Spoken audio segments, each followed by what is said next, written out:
like to party, party, party all night long. Party, party, we like to party, party, party, never go home. Party, party, we like to party, party, party all night long. Party, party, we like to party, party, party, never go home. What's up, everyone, and welcome back to episode 57 of the Ball Talk Pod. Chris and I are here tonight to talk a little bit about NBA Summer League, J-Dub's extension. We got new renderings of the brand new state-of-the-art arena that's coming to Oklahoma City in 2028. And then we're going to rank the 16 wins that the Thunder had in the postseason run this year, 1 to 16. So you're in for a treat. Chris, how we feeling tonight, man? I'm trying to figure out if it's state of the art or state of the arc as you're speaking. And then I was wondering why it's state of the art. Because that doesn't really make sense to me. I'm feeling good. I feel, locking up Chet, locking up J-Dub, locking up Shea, regardless of what people say on the internet, is a good thing for a team that just won the championship. So that's all I'm going to say about that. I agree. I think the main thing is if we hadn't won the championship, you could maybe start questioning like a little bit of it. Only the Chet one. Yeah, but you won the championship, so everything else is gravy. Who cares? We'll worry about it in 4 years or whatever. One piece that came out about Dub's extension, he got the full extension. He actually signed it, I think, the day we released this episode last week. So we had just gotten Chet's news, and then Dubs came out the next day. Mm-hmm. Chet got basically straight up the 25% of the salary cap rookie extension max. Dub did as well. With no escalators. Correct, which was relatively, it makes sense with, he's only played a year and a half, and I don't know if it was him doing us a favor at all, but it'd be hard for him with the current state of the league to win the MVP or win Defensive Player of the Year. Not saying that he won't be in talks next year if he plays well and plays the full season, but it's probably going to Wemby, Yeah, but we said I don't disagree. If Wemby's healthy, he's going to win it. But Wemby hasn't played. He didn't play 65 games last year. We'll see what they do this year. The Spurs, I think, will kind of be on the edge of playoff-ish hunt. I could see him making a play-in next year. Mm-hmm. But if Chet gets to 65 and Wemby doesn't, Chet has the second best odds to win it. Sure. Because if he was healthy this year, I think he's Defensive Player of the Year. If he played 65 games. Yeah. But, So yeah, we got him locked up. We talked about that a bit last week. Dub signed his. His number is much bigger because he signed to potentially the full rookie scale, which has the escalator of 30%.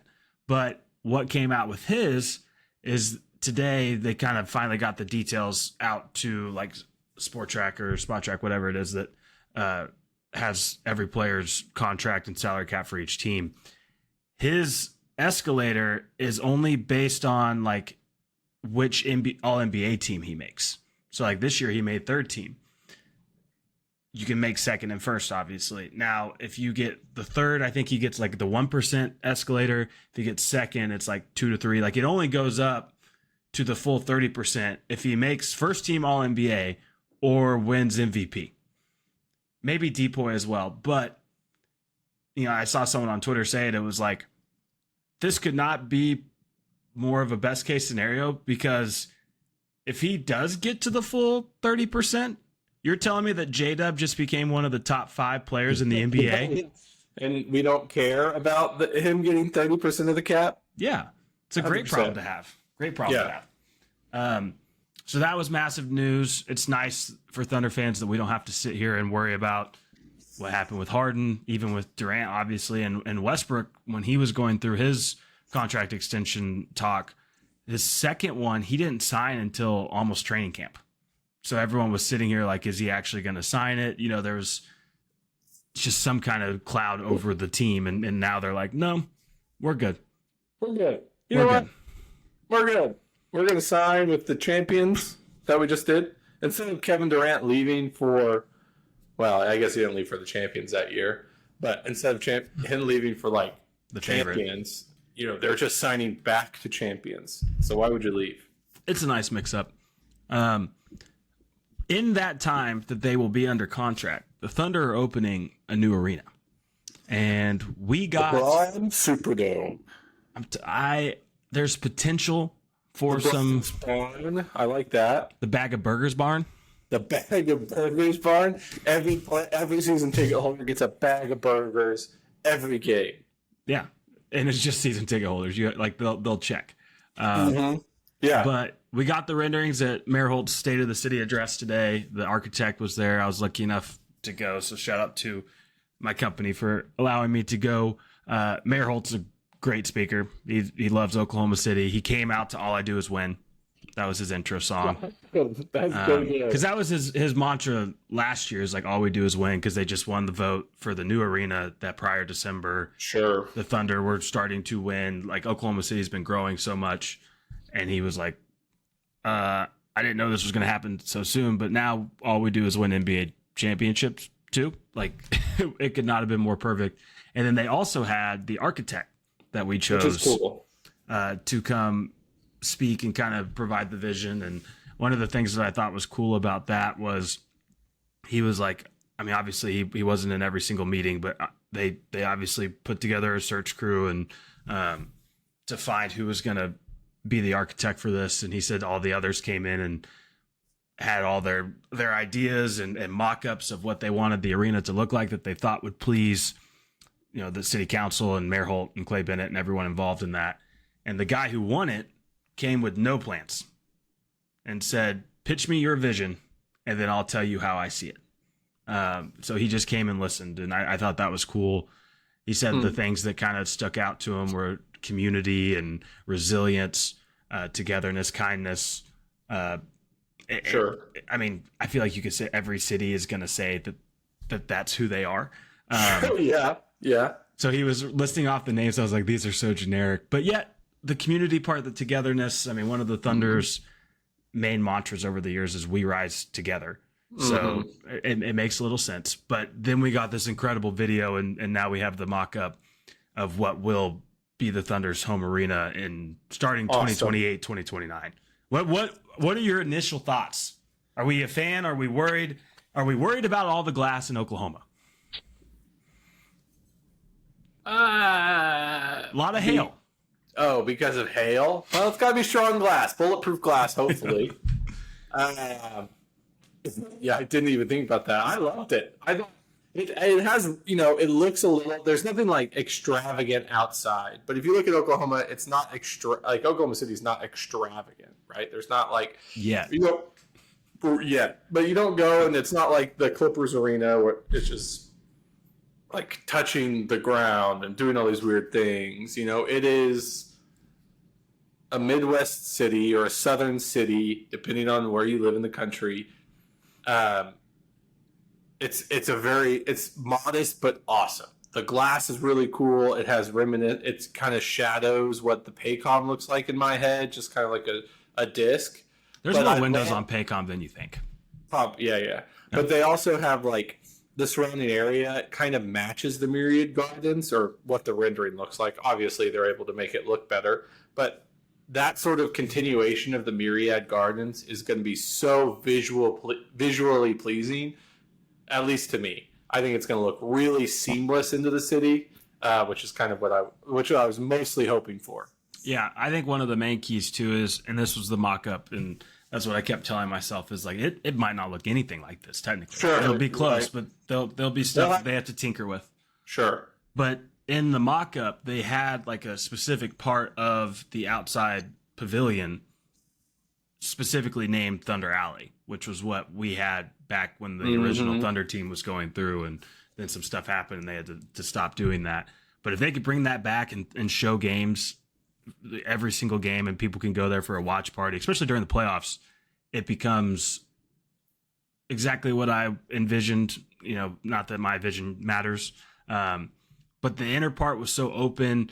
The thing that I saw Bobby Howard host a Morning Thunder. We had him on during the playoffs. He was at the table next to me, and he was even tweeting out afterwards that the arena, like, you know, the wall in LA with the Clippers behind the free throw.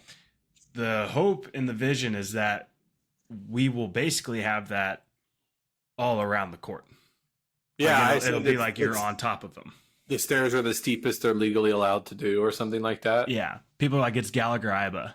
but professional ranks. Galaga is scary to walk up. Yeah, you get altitude sickness walking up that thing. But they also mentioned this. The architect I read on Twitter was like, it's gonna be louder. Loud City's gonna be louder, just by virtue of how it's built, and which is kind of what I was hoping. There are like acoustic tricks you can do that like make Funnel. the funnel sound down, and putting fans on top of each other is a good way to do that. I also think it'll allow for like better seat views. You won't have to like if it's steeper, you won't get blocked by anybody, and you'll be able to see the court better. So, and they announced we're losing some seats, which was the original like, wait, what? But then they talked about building on top. Mayor Holt said it was going to be a more intimate setting. All that's great. It's going to be interesting to see how much of it truly comes to fruition. And then, we talked about the naming rights at the beginning of this because Paycom announced that when we move, they're going to step away from the naming sponsor. Probably got too expensive. Well, it came out today that they were in talks or tried to talk to the owners about getting into the development of the area that is now Paycom, the arena. So I think they're trying to push money there because the hope is that. Have you been to Texas Live? Yeah, we went. Remember, we almost got in a fight with that guy. Yeah. After Game 3 in Dallas last year. Yeah, during the Stars game. Forgot about that. I would love for something like that. Obviously, not to scale, but some kind of entertainment. You have bars and restaurants and shopping that's the hope. Makes downtown feel new and more modern. Alive. Yeah, and I think like if you partner that with Thunder Alley, you have like just an entertaining time for Thunder games and all that kind of stuff. So that is definitely the hope. And then you'll have the tallest building in the country. Mm-hmm. Hypothetically. Haven't heard anything about that in a while. All of this is hypothetical. Yeah, obviously. Well, the arena's a little bit further past hypothetical, but it is a rendering. I also want them to develop the parking lots that are out there. But yeah, I think the owners of that were waiting to see how the arena got built out before they decided, because they are going to need parking, but that is prime real estate for stuff to go in that would excite people. Right. But yeah, I don't know. The naming rights thing is going to be interesting. If it's going to be Love's, feels like just the front runner, just because I feel like they do everything. Maybe they move to that and someone else gets the patch sponsorship. But let's throw Brahms on there. Let's throw. I don't even know. Simple Modern. I like the idea of calling it the Brahms Barn. It's kind of like a twofer. It's a fun name. You get the alliteration, and it's like barn, Oklahoma. There's a lot of cows out in Oklahoma. There better be a Brahms concession stand, is all I'm saying. If that happens. Strictly Brahms, maybe. If I could get a cone of cappuccino chunky chocolate as I'm watching the Thunder win a basketball game, I might just like teleport into heaven. That is your heaven, at least currently. But yeah, it'll be interesting to see what comes. We won't hear about the naming rights, I'm sure, for years. But it was kind of crazy sitting there today, and we drove back to work by the arena in between Cox and Paycom, and it was like we're 3 years away from this. It's not as far off as it feels. And I mean, they're starting construction early 2026, and he mentioned the Olympics are coming. We have two sports in Oklahoma City, so they'll start that 3 or 4 months before the NBA season starts, which would be the initial season with the new arena.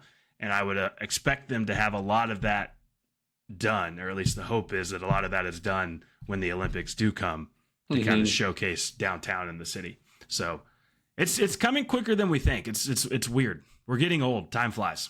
Time flies. Yeah.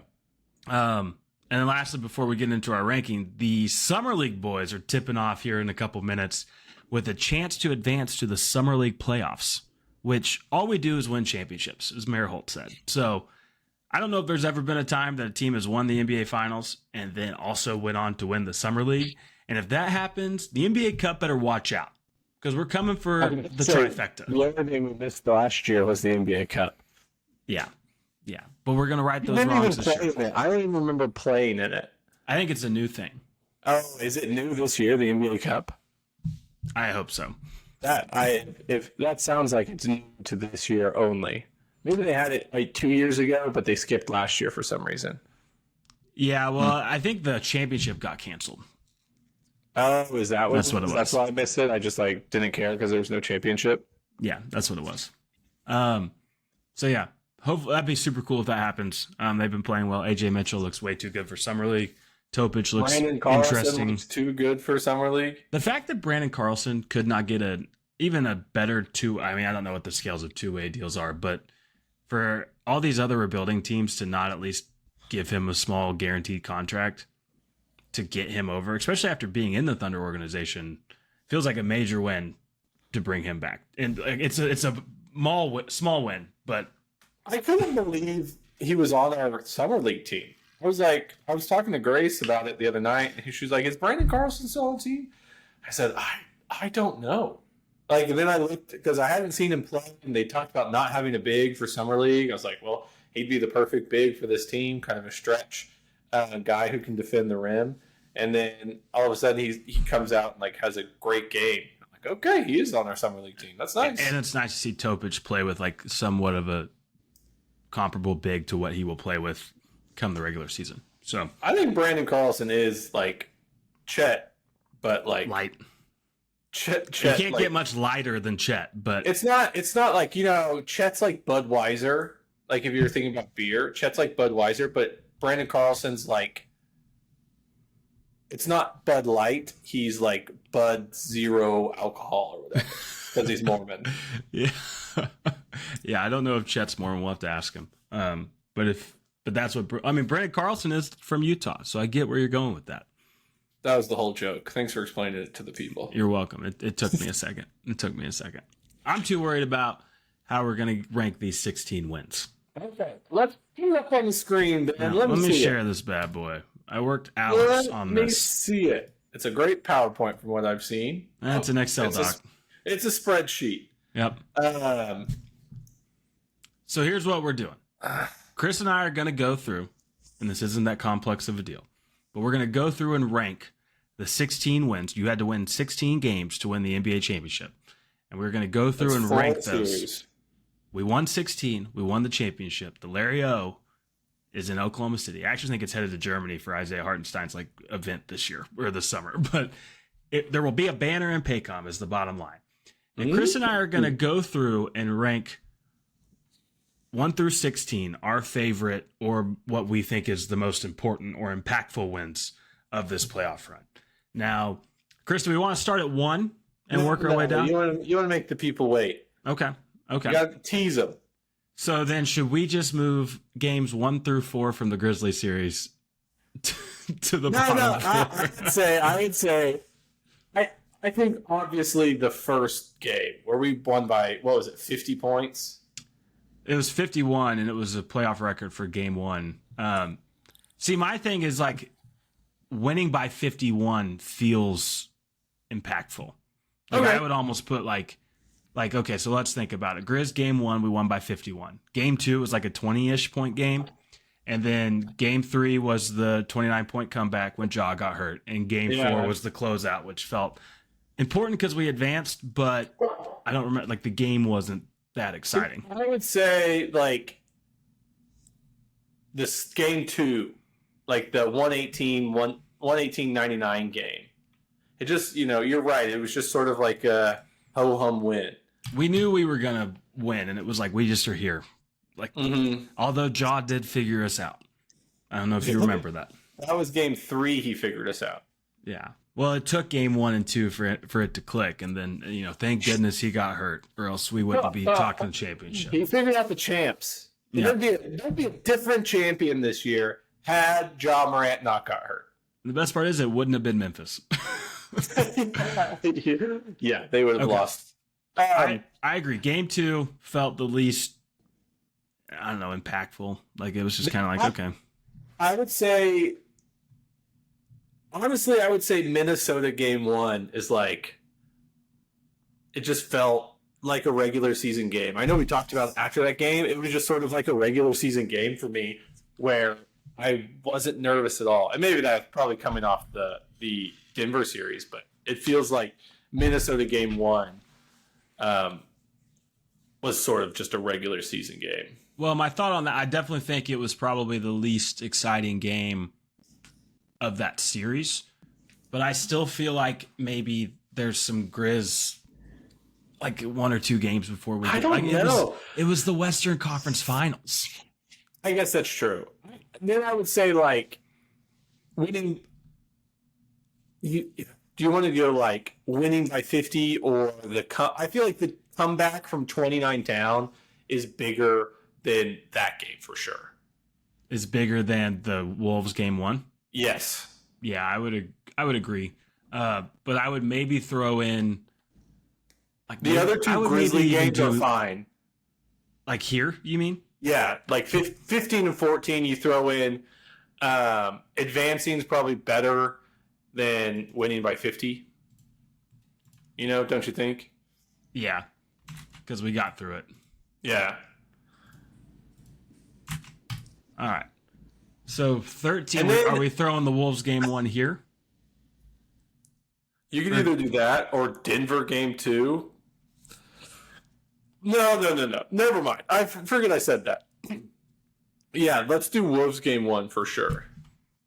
Like, it was impactful, but like you said, it was like, I mean, it was a Western Conference Finals, but, and this might come off as like crazy, but you said it, especially after that Denver series, it felt so much like a regular season game where it was like, yeah, we should take care of business. And they did.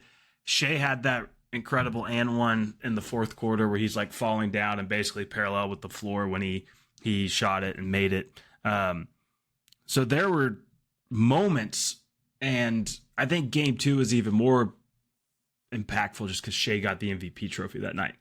Oh yeah.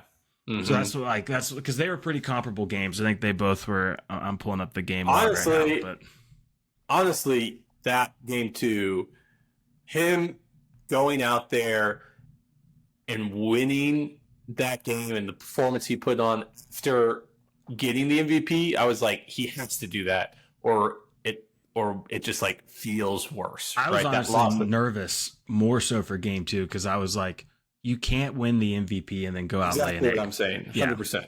Yeah. Yeah, we won that game. Game 1 was 114-88. Game 2 was 118-103. But would you like Grizz game 3? Although it was a 29-point comeback, Ja did get hurt. I don't want to put it too high. Like it was putting too high. It was just a round 1. We already had a 2-0 series lead. Sure. You're right. It probably deserves to be 12. Yeah. It probably deserves to be 12. I agree. So, Grizz, congrats. You're the first one done, shockingly enough. Wow, like round 1, they went out early. Yep. Hey, it went to 5, quietly, though, instead of 4. You know, they got through 5 instead of 4. Yeah, we gave them an extra game this series. Okay, so then our options, you're looking at Denver game 2 is a massive blowout, a lot of fun to be at. I think you sold your tickets. Didn't you? I sold our tickets, so I didn't get to go. I mean, that one feels like pretty impactful. I mean, we talked about this before we got on. I was looking at this, and I think all these games, I can find reasons for all of them to be impactful. Like winning after losing the way we lost to Denver and then coming back and just destroying them feels so felt really impactful. Like these boys can do it kind of thing. So, I mean, after game 2, we were thinking we're going to win 4 in a row. Like that's how strongly we felt after that game. And obviously it ended up going 7, but everyone was like, we figured Denver out. They got one. They were lucky. They're not deep. And game 2, everyone came out, played well. Denver kind of went into that. We're a veteran team that already did the job. You know, they always say that as a road team, you just have to win one of the first 2 and you've done your job. Now, is there any game outside of game 2 that might fit this, like might rank similarly to this? I mean, is it Wolves game 2? Is it Pacers Wolves. game 2. Is it Wolves game 5 where we go to the finals? I mean, that was awesome. That was never mind. I forget. That's like 1, 2, or We 3. went to a final. Like that's the You're problem. right. You're right. So I think it This might is gonna be get Denver hard. game 2. I think it might be Denver game 2 here. You're right. I think it hurts my heart because it felt good in the moment to watch these boys dominate. But I was stressed up like 40. I was like, are we really you going to win texted me. this? We were up 30 in the third quarter, and you were like, "Dude, I don't know." And I was like, chill, dude." And come to realize they weren't the Pacers. No. Yeah, this is when we start getting into the nitty gritty, and because I think there are games that weren't in the finals that I mean, we'll get into that. No spoilers for the. like Indiana game 2 is like my least. It was an important game, right? But it wasn't like anything crazy. Like 2 and 4 are like my least favorite finals games. Well, yeah, 5 and 7 were euphoric. Like we thought we won. We did win the championship after 1, and we were like, we're gonna win the championship after the other one. Sure. Yeah, I think here you could go Wolves game 5, maybe, like you said, we could go to a finals. Wolves game 2. I mean, that was just because of Shea's MVP. Here, let's in the Wolves left. So Wolves, we have game 2, game 3, game 4 and 5. We lost game 3. Game 4 was like the 3 can do it. Jalen Williams was playing great. Chet was playing great. Shea had 40. We were making all their shots, and it was like the other team was playing really well too. It was like an all-time basketball. It was one of the best basketball games of the playoffs, regardless of teams. I think you have to go when Shea won his MVP. It was a fun game, but I think it wasn't anywhere near as special as the other games we watched. I agree with that. And obviously it was exciting, and you go up 2-0. It felt massive after splitting with Denver in the previous series. But if Shea hadn't won MVP that night, it would have been very comparable, almost exactly, to game 1 of the Western Conference Finals. That's right.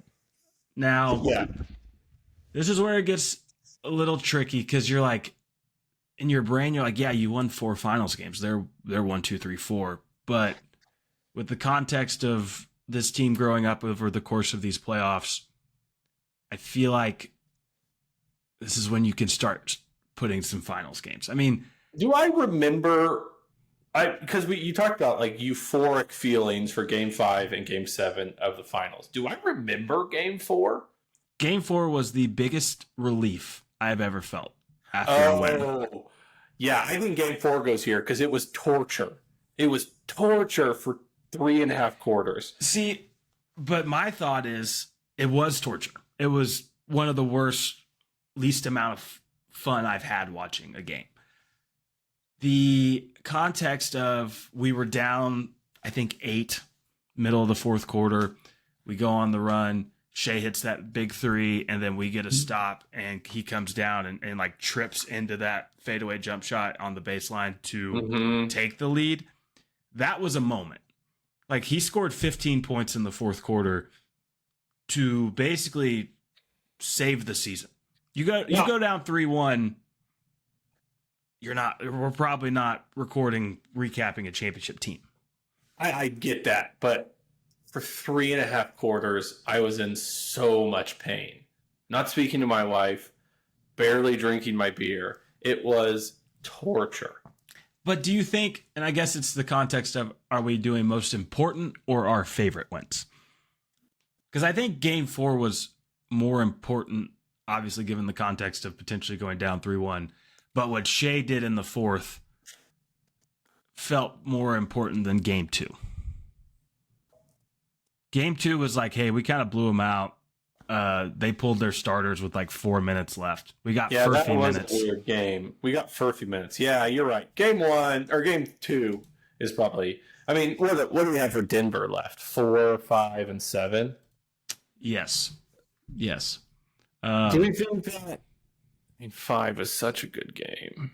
5 At Denver, I don't remember at Denver very much. at Denver, We went on an 8-0 run late in the fourth, and we that was the game you came over to the house and you had to leave early to go to Tulsa for dinner. Sure. That was a game that also was up there with game 2 in terms of it was horrible to watch until the end. Like the nerves of we're going down 3-1 if we lose. I don't know how this is going to work. That's the game that Kaysen and Wiggs like hit some massive threes in the fourth quarter. It felt like a growing up game. I think that one's next. Game 4, Denver. Yeah, we're to the point in it where you could convince me almost anyway on these. Let's see. Game 4, you had that. Game 5 and Game 7. Game 7. I think Game 7's like in my top 3, just because it was such a fun game to watch Jokic just get obliterated by Alex Caruso, and then finally finishing the series that gave me the most anxiety and the most heartburn, to finally be through that and to feel like this team can make it past the second round. Because last year we lost to Dallas in the second round after a very similar series. The first 6 games were first 5 games were very similar. Yeah. We won Game 4 on the road, and it was like, this is exactly like last year. And so I think Game 7 is like way up there for me. I think one that could go here, the context of obviously advancing to the finals, but the Wolves Game 5 was not like a competitive game. That's kicked the crap out the of other them. thing is like, yeah, you're probably right. Like, it was like to go to the finals, the end result felt really good, but was the game really that good? The second half was literally just, hey, don't give up a 20-point lead. And could not find a shot. So it's like Julius Randle wasn't playing well. Like it didn't feel. The end result obviously was the most important thing, but the actual game, we kicked the crap out of them. Yeah, you're probably right. I agree with that. Even though it was like, it feels it should be high because we were going to the finals. Yeah, everything after was like, we're going to Dixon Academy, we're getting the shirts, like there was a trophy presentation.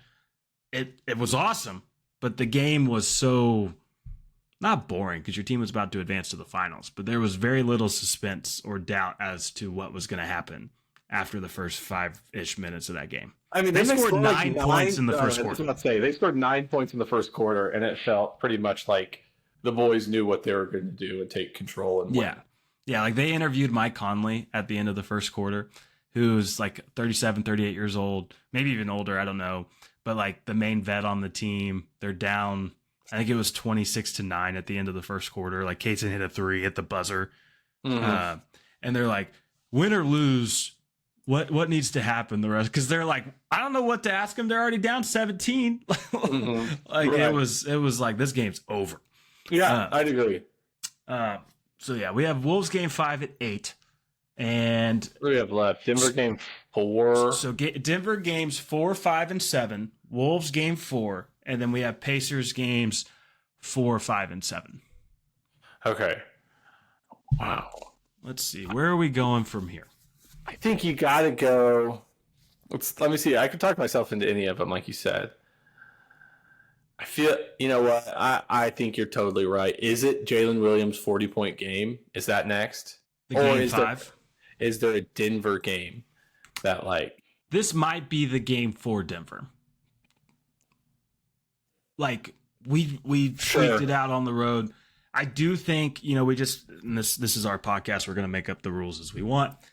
The context of it being finals games does bump it up for me. And like... But yeah, it feels, I don't want to be too chalk. Part of me is like fighting that instinct to just be like, first series, second series, third series, first series. Yeah, like Grizz first or bottom 4, then the Nuggets. Yeah. I just think Game 4 was very important. I just think it was kind of it was a growing up moment, but I think we saw the true grow up in Game 5.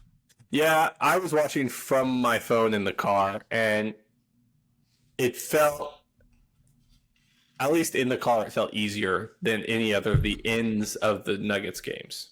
Yeah. Yeah, like it was almost like they stopped hitting and all of a sudden Shea was getting to the rim. It just was like, oh my God. Like I remember we went to Chipotle afterwards and I was like, wow, we won the game. Yeah. Man, Yeah. that feels good. Yeah.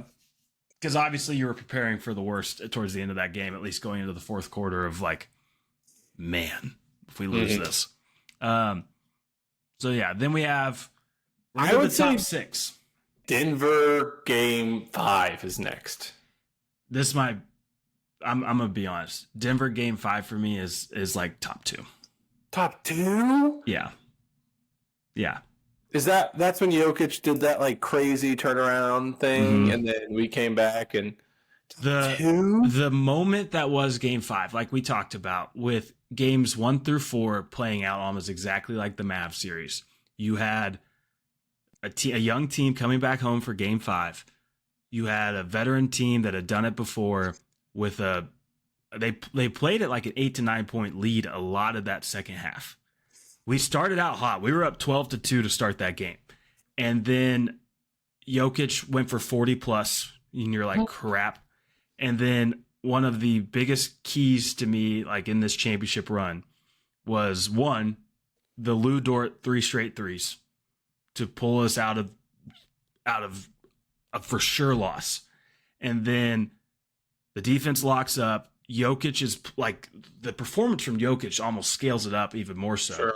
But then you had the Shea and one to take a 3-point lead where Murray came under him on the jump shot. Jokic goes down, hits the 3. And then, especially with the context of Dub's wrist now, Shea finds Dort. Screaming out his wrist. He hit the 3 to go up 3. We get a stop, and then Shea hits probably his biggest like dagger of the playoffs. And it just felt like a huge grow up moment to me. Even though it was the semifinals, it was. Quit digging, you found gold. I think you're right.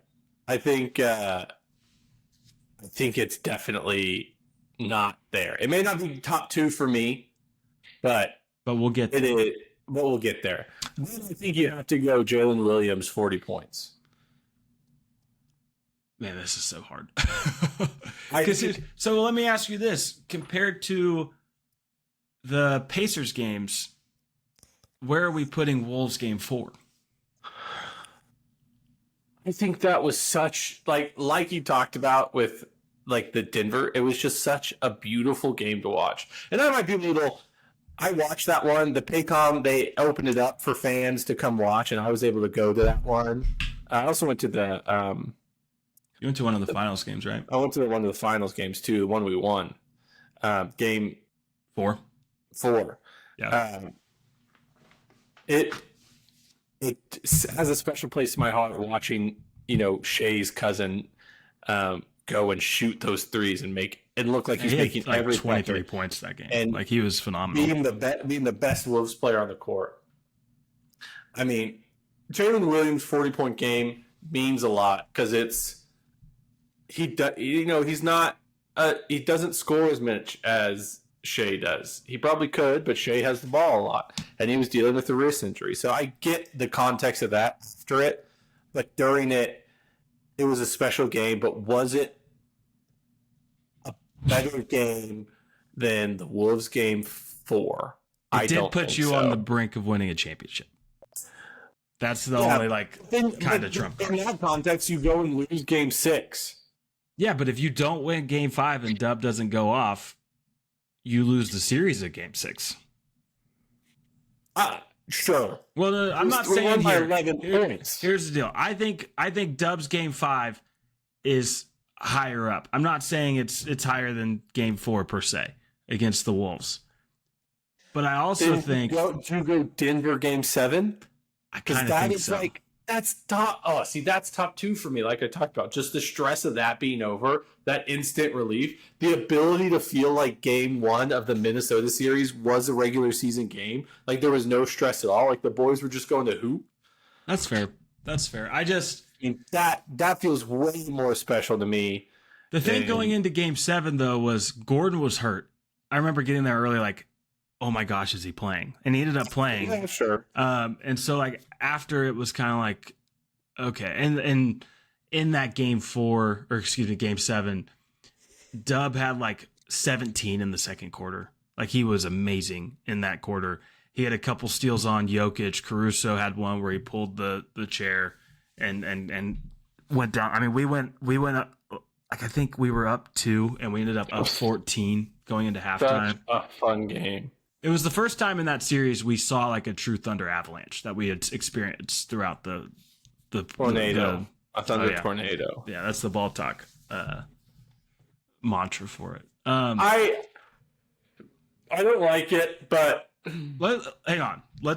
Maybe that we're in the top 6. We now go from 1 to 6. We've talked about all these games. Yeah, I agree. Let's change it up because I think because it'll eliminate things where we're like that one's got to go there. Yeah, I agree. All right, let's go down. Number 1, Chris. To me, let's unanimous. Let's just say it on 3. 1, 2, 3. Game 7 of the Pacers. Yeah, winning the championship. We won the championship. Is the best. Because I will say, the Halliburton injury, like the quality of the basketball might not have been there, but again, it's the finals. We played good basketball. It wasn't like it was bad, but Shea had like 29 and 12. Dub had 20. Chet had 18 and 8. I mean, we had role players hitting big shots, and you won the championship. Like, I far and away number 1. I don't think we have to explain that any further than that. Mm-hmm. So this is where I think we're going to start fighting. I would say. I don't think it's the Pacers game. Oh no! I was going to say Game 4. Man, dang, that's also a good point. Because we're going to go 3-1 if we lose that. Yeah, I mean, I understand that. My counterpoint to this, or if it was just my list, it'd be Denver Game 5. Like that game felt like such. You love that game. It felt like the biggest. Like, no, this team is different this year. To me, that's why. Like I said, we went through all those moments. The Dort run, Dub's 3, Shea's 3, Jokic being insane and overcoming that.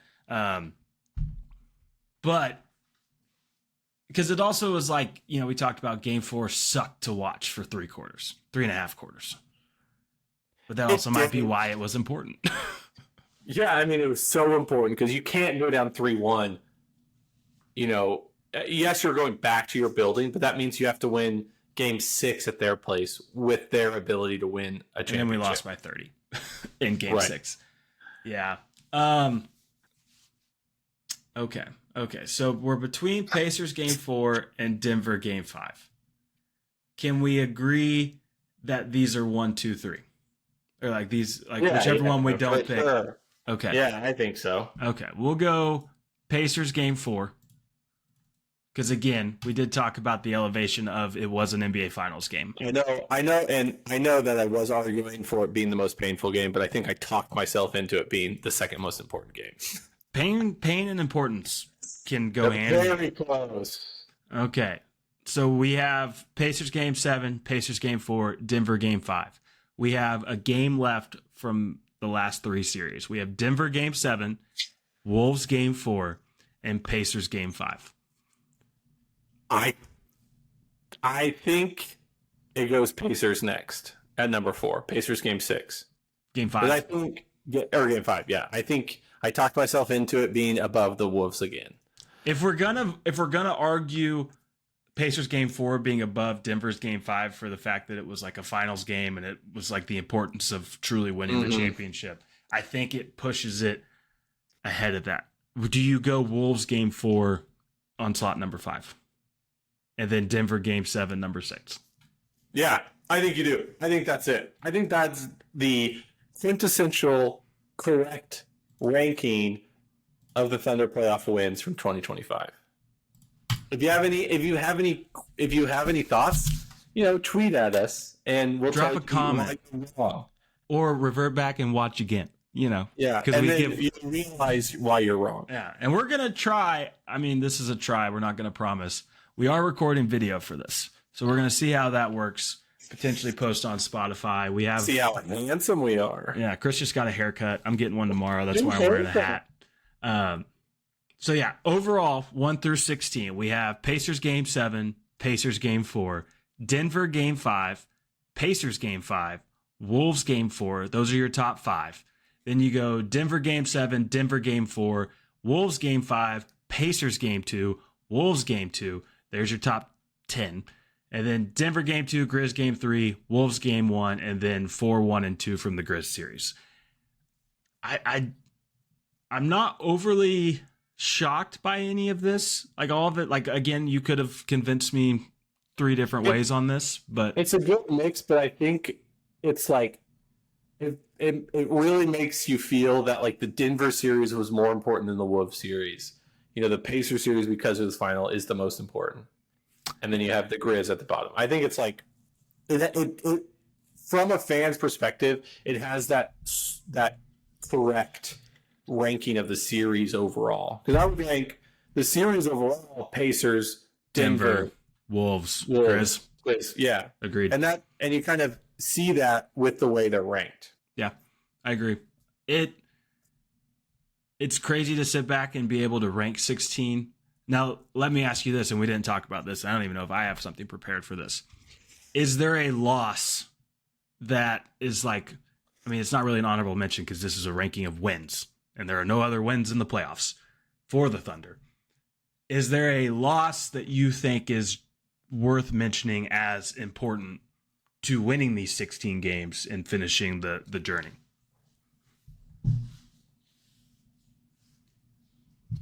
I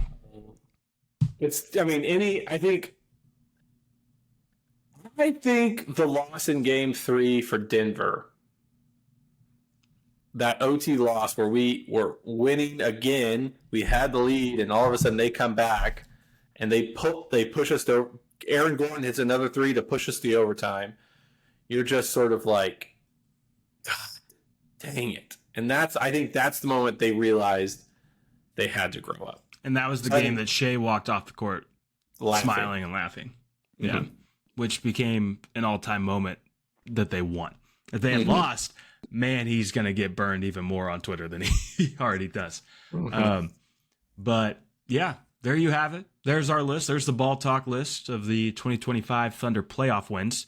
Now, like we said, if you disagree with anything, if we said something wrong, gave some bad facts, text us, tweet us, leave a comment. Yeah, I'll give out Ben's number right now. Yeah, and end. No, go ahead and like the show if you want. Give us a review. Tell your friends. We got this out a little later than we wanted to, but summer's been crazy, and honestly, I'm hoping our next podcast is recapping a Summer League championship, and then we can rank the Summer League wins. I'm getting a Summer League championship T-shirt right now. If you can see on video, I'm wearing the blue championship shirt from last year. That's one of my favorite shirts. It's a top I tier love shirt. it. Shout out Jack. Why? Or did you get it? I for got us? it. Oh. I got it for the 3 of us. Okay. Because they just had them like a random restock at the Thunder shop. But yeah, cool. Well, Chris, anything else before we head out tonight, man? No, holla at your boy. Holla at your boy. Appreciate everybody for listening, and we'll talk to you again next time. See you. All night long, party, party, we like to party, party, party, all night long, party, party, we like to party, party, party, never go home, party, party, we like to party, party, party, all night long, party, party, we like to party, party, party, never go home, party.